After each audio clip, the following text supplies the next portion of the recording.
ఇవి రెండు కోసం మనిషి బతుకుతున్నది. బతికినంతకాలం గౌరవం, చచ్చిన తర్వాత అంతిమ సంస్కారంలో గౌరవం.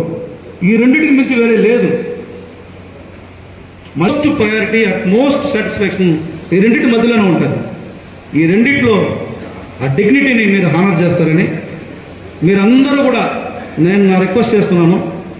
మీరందరూ పూతలపట్టు నియోజకవర్గంలో ఈ రెండు కొరత లేకుండా పంచాయతీకి వచ్చి ఎక్కడ ఇవి లేకుండా చేశారంటే ఇదే మాదిరి పెట్టి ఒక ఈ నియోజకవర్గం ఒక మోడల్ కావాలి.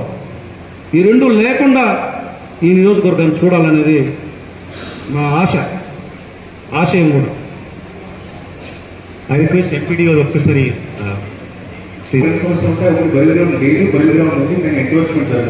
or area protect చేయాలి.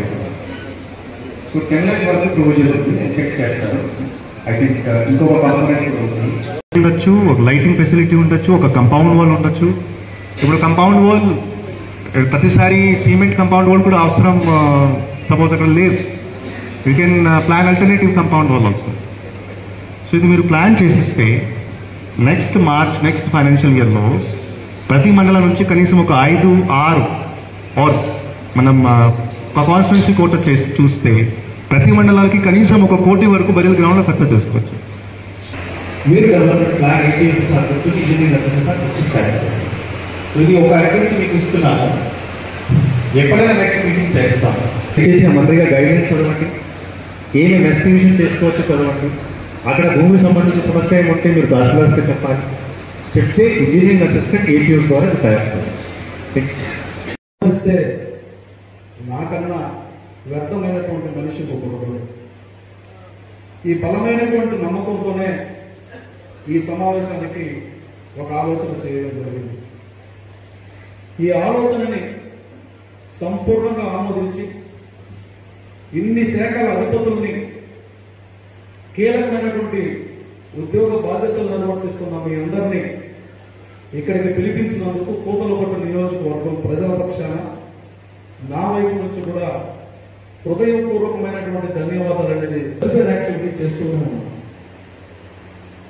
అప్లిఫ్ట్మెంట్ చేయాలనే ప్రయత్నం చేస్తూనే ఉన్నాం.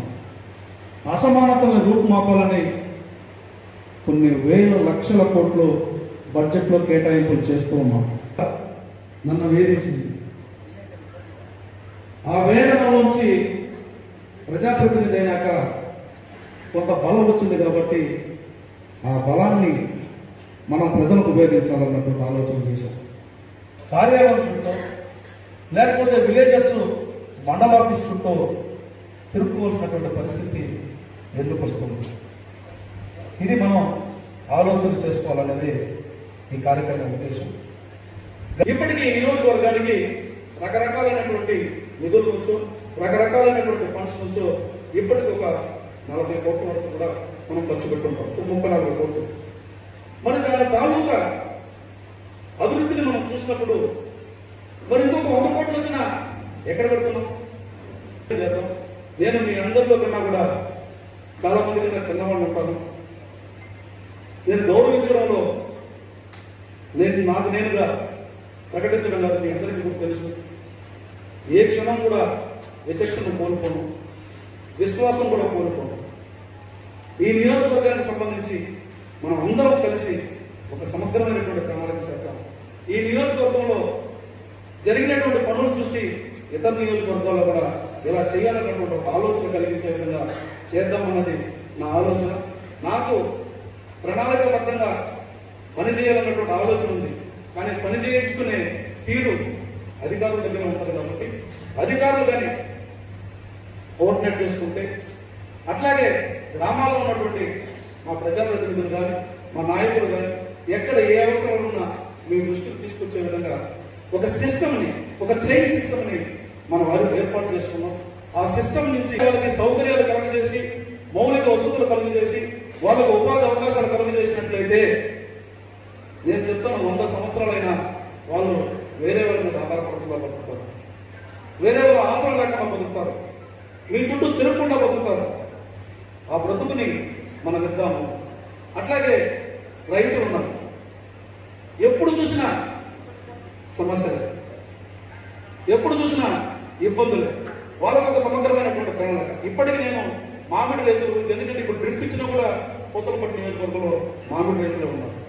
మామిడి రైతుల గురించి మాట్లాడినప్పుడు కలెక్టర్ గారు ఎంత బాధపడ్డారనేది నాకు మాత్రం తెలుసు. దాదాపుగా నేను అసెంబ్లీలో మాట్లాడి వచ్చిన తర్వాత ఒక 5-6 సార్లు చర్చించుకోవడం జరిగింది. సరే ఏం చేద్దాం ఈసారి మామిడి రైతుల్ని, కష్టం వచ్చేటువంటి కరువు ఎట్లాంటి సమస్యలు క్రియేట్ చేస్తుందో ఈ మామిడి రైతులు కూడా ఈసారి ఇంచుమించు వాళ్ళ జీవితంలో కరువు నింపేపోతుంది.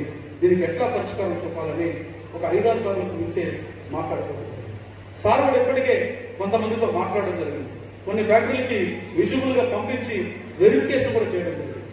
ఎట్లా ప్రణాళిక చేయాలి, అట్లా ఒక సమగ్రమైన, అంటే రాబోయే ఒక 2-3 నెలలనే, మరి 5 సంవత్సరాల మంచి చెన్నైలో కోయంబేడు మార్కెట్, కోయంబేడు మార్కెట్ కు చిత్తూరు జిల్లా కూరగాయలే 80% వెజిటబుల్స్, ఫ్రూట్స్ ఉంటాయి.